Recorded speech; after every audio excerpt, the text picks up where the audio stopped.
Welcome to one of my R&D lakes, as I like to call them. We are at a small body of water in southern Vermont. I'm not going to give you guys the name. If you know from the background, then you know. This place is special. It's very small, but it has great numbers of smallmouth. It has some significantly largemouth. There's not very many of them. But more importantly, it's got some of the elements I need to test new baits that I'm playing around with. It's got some deep water, but not super deep. It's got grass mats, it's got pads, it's got bluff walls, it's got a nice area where there's overhanging timber and timber in the water, and then it has a real shallow grassy flat in the back corner. So this is a place that I come when I'm playing around with new baits, things that I don't have a ton of experience with.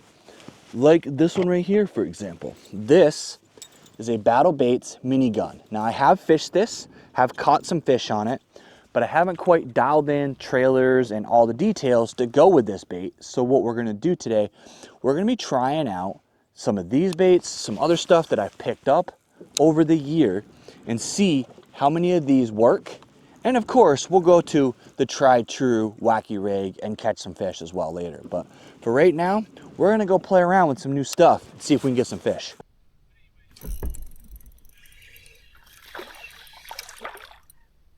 Had to go to the tube. Come here, bud. Come here, bud. Had to go to the tube, but it worked. Here you go, guys. So after catching that fish, and getting it released, I had a thought, and it's kind of funny. So the premise of this whole video was supposed to be just trying out different baits and showing you different trailers and colors and techniques that I don't always use. Now that is kind of what's happening right now, but unfortunately everything I had planned didn't work out. The Texas rigs I wanted to throw, the spinner bait didn't seem to work. Nothing really is happening the way I want it to happen, right? So what do? Do I go home? Do I call it a day? Do I give up? No.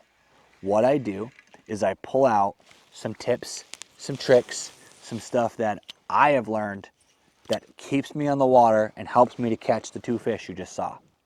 First tip that I want to give you guys. It's a very, very simple tip, but it has a little bit of a complexity to it, all right? If you are a bank angler and you have a specific, say, chunk of rock that you fish, a tree, something along the bank that you always target, there's always fish there, right? Throw a wacky rig, whatever your favorite technique to throw by it is. Most fishermen have that.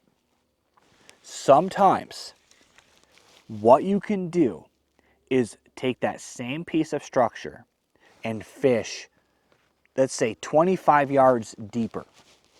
So if the structure is right against the bank, 25 yards off the bank. If the structure is off the bank, go even further than that.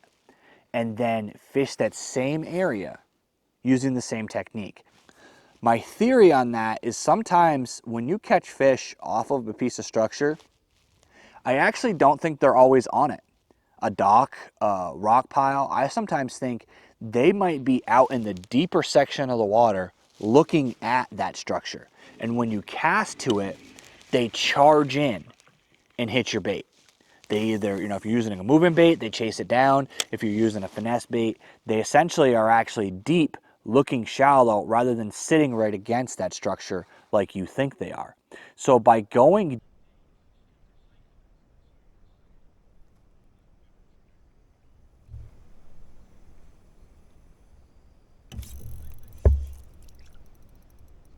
well, I had to catch up to that one. That's a decent one. It's a decent one. It's a little bit better. I'm hoping I got a good hook in him though.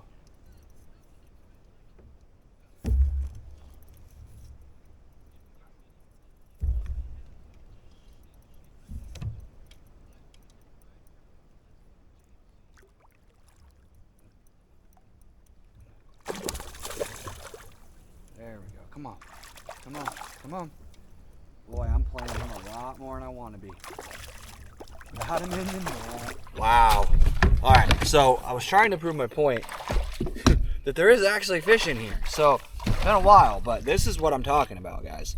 This is what I think.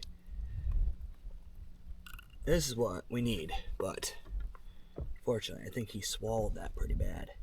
Okay, the next tip, this one applies to you guys with electronics, and I'm not talking forward-facing sonar, I'm talking electronics. Could be down imaging, could be Omnia Pro app, could be Google Maps, doesn't matter. Anything that you have that you can mark a waypoint with. I think I'm on a tree. Hitting the bottom, perfect example. So if you find an area that you're catching fish, right? You're having success. If you can mark that area with some sort of app, that's going to help you in the future. But also try to remember the details. And that's something that a lot of guys that mark waypoints, they fail to do. They mark that they caught a fish but with a waypoint, but they don't mark that they caught a fish in 8 feet of water using a tube. They don't mark that they hooked this stupid rock or whatever the heck I got in here and broke off. They just mark a waypoint, and then you have no idea what those waypoints are for. The key to being successful at fishing is being able to repeat a pattern, being able to figure out, okay, the fish are eating, but only seem to be eating tilapia colored tubes in 8 feet of water, which is my situation right now. Or they're only eating Texas rigs on wood in 5 feet of water. Now, when you have a waypoint, an app, a notepad document, something that you can write down, okay, I've caught, what do I do if I have 0 fish? And that's what happened to me today. I had no fish. I was struggling to find a bite, could not get anything to happen. Getting frustrated. A lot of guys will tell you, ooh, hold on, I got another one on. Ooh, he's gonna come up. He's gonna come up. Don't come up. Don't jump. I don't think I got you hooked that good.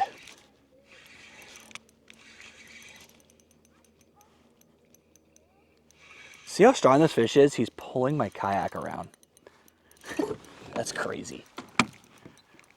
Ah, this is where having a good drag is good. This is why you need a good reel.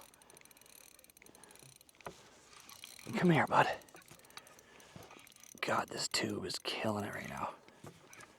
Come here, bud. Bro. Got you in the net. All right, we'll get back to that point in just a second. Let me just show you guys this fish. Smallmouth. Come here, baby. Come here, bud. Come here, bud. God, you guys are so bronze. That's cool. Hit that fish out. Pretty fish. Biting me. See how aggressive he is? He's biting me. This last tip is not a bait. It's not technique or location. It's a mentality. So, something I've had to do over the years, and it's probably the most important tip of this whole set, is you have to learn to temper your expectations. I started this video, and the reason I left the intro the same way, and I didn't change it, and I didn't say, hey guys, we're going to use a tube today, is because when you hit the water, you got to remember one thing. Our passion is to catch a fish, but a fish is a living creature, and they're not always going to do what we want them to do. They're not always going to do the thing that we think that they're going to do. They are going to do what they're going to do. And you have to take into account that sometimes a 3-fish day is a good day in the water. You have to take into account that you may go to a lake that you catch 20 fish on average. Well, today you caught 3. But you know what? You caught 3. That's an expectation that you've got to set for yourself, is that there's going to be days that you're going to blink. There's going to be days that you don't catch the biggest fish in the lake, that you only catch dinks. The biggest tip, the biggest way to be successful in my mind in fishing is to understand that sucking is okay. That missing out and not getting good fish, having bad days on the water is not something that's just happening to you. It's happening to all of us, especially during the dog days of summer, especially during certain times of the year. There's going to be days that are going to suck. but learn from them. Take the time, practice techniques, do different things, try different colors, take advantage, because the only unsuccessful day on the water in my mind is a day on the water that you gave up, quit, threw in the towel, didn't try something new, didn't experiment, didn't break from your mold. If you keep repeating the same process over and over and over again, and you don't catch fish, and then you go home and then you're mad because you didn't catch fish, the failing was on you 100%. It had nothing to do with the environment, it had nothing to do with the elements, it had to do with the fact that you weren't willing to adapt. And fishing is almost all adapting. If you went out on the water and you didn't catch any fish, but you figured out how to work a jerkbait, you figured out that they're biting a tube, you figured out that this little tiny bass that's biting my bait right now doesn't have the hook yet. Hold on. Yep, still doesn't have it. Anyways, a little guy pecking at my bait. We are gonna call it a day. It's actually early, so I think I'm gonna go hit another lake tonight, do a little night fishing. So be on the lookout for that video as well. But I hope this information that I gave you today helps you guys, maybe helps you build some confidence, and at the very least, makes you think about when that day starts to suck, do I go home or do I keep fishing? Hopefully some of the stuff I said will keep you on the water, keep you out there just a little bit longer, and hopefully turns your day around. I want to thank you guys for coming along with me. I really appreciate you taking time to watch this video. If you haven't already, hit that like, hit that subscribe, and as always, let's get out there, catch more fish.